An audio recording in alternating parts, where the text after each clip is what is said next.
Going back a few minutes, you mentioned, like, wouldn't it be wonderful to be in a world where everybody is rich? Maybe not purely monetarily, but rich in different currencies too. Rich in meaning, rich in the currency of happiness. And it sounds like you're radically optimistic about this tool. And there is something like a cynical safety blanket in the world right now where people have a hard time feeling into that because, rightly, maybe so, they look at our history and say, well, that sounds wonderful, but it's not realistic. How practically could Bitcoin be something that spurs on this great awakening, that actually creates a world that we can inherit, a more beautiful world? Very, very light question there. Broicism. Broicism at its finest and deepest. I mean, you're now entangling this question with things that I'm at the very edge of my own understanding. So I'm just going to be flailing about a little bit, but I mean, you brought up the term alchemy. That's a very interesting rabbit hole to go into, how it was foundational to science, basically, right? Carl Jung described alchemy as the dream from which science was born.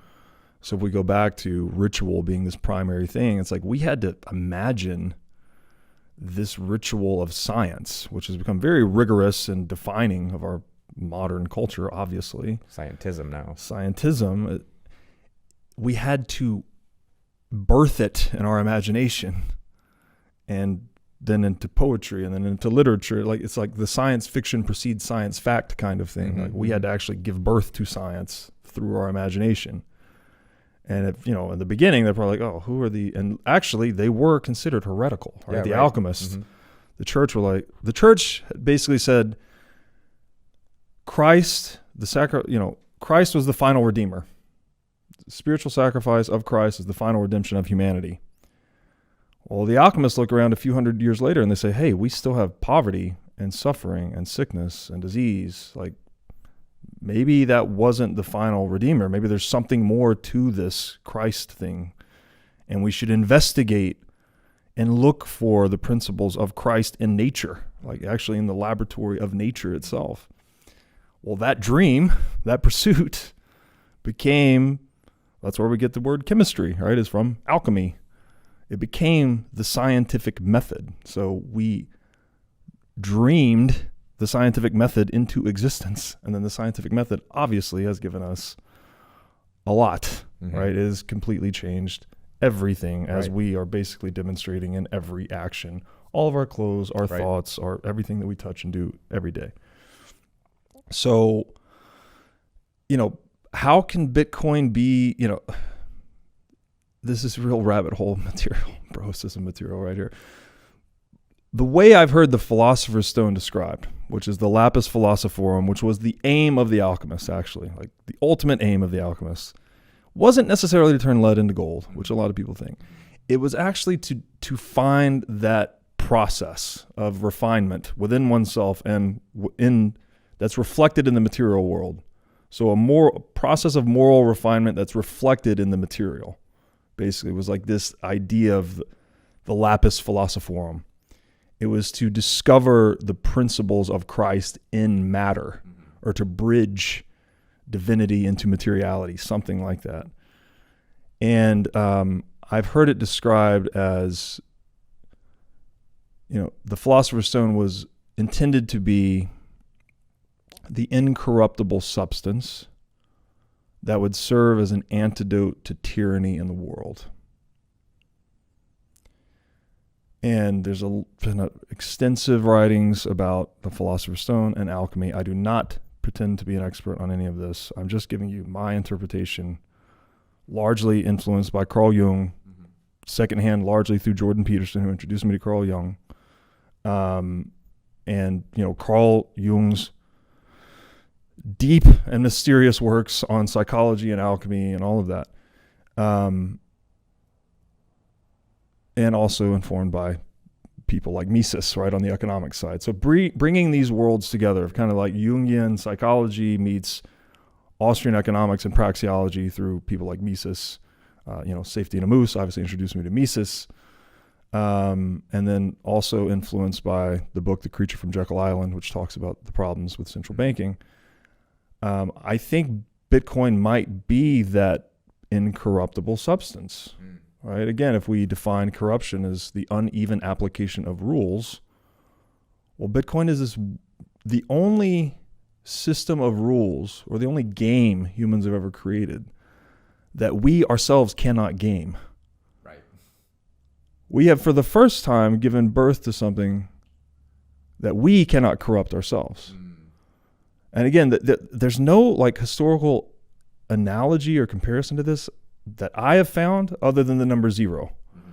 It's like, it's the one thing we made one time first and best, and it just stuck. And it also changed everything. Like, that's a whole nother rabbit hole we won't go into. But it supports a lot of the things we've talked about today, right? Like the creation of science, and the creation of calculus is only possible with 0, et cetera. So I think Bitcoin could be the philosopher's stone.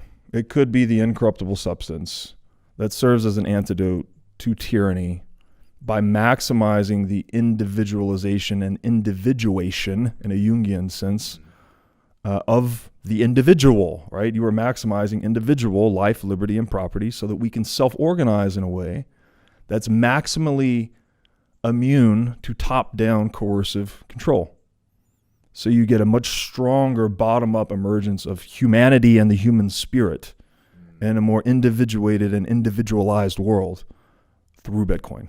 And so I don't think Bitcoin's a separate invention. It's like an extension of this enterprise, that goes through Christ and through others, through Buddha, through many that have practiced Christ consciousness, including the founding fathers of this country, right? When George Washington won the Revolutionary War and they said, "We want to make you king, good sir." And in channeling, which is to me staggering philosopher king energy, he had earned the keys to the kingdom, and he had the keys to the kingdom handed to him in his hand. All he had to do was close his hand to become the emperor of the empire of the next new dynasty for all. We would not be the United States, right? We'd be the American empire. And he left that hand open and said, "No, I will not be your king." We fought for the principles of being a constitutional republic. And I will only be a 2-term president. I will not take the 3rd term. That man is channeling some serious, what I would call Christ consciousness, or philosopher king energy. And I hope that Bitcoin is an enabler of that. We get more men channeling that spirit, right? He's not doing what's best for him, his family, his lineage. He's looking out for the entire family of humanity and creating a new step change in governance structures that change the world forever, that we're still living through the benefits of today, right? We just had an election that's like, okay, great, we got the guy we want. Hopefully that's going to sway it back in our favor. All of these are vestiges from that decision that one man made, standing on the inspiration of Christ. So that's powerful.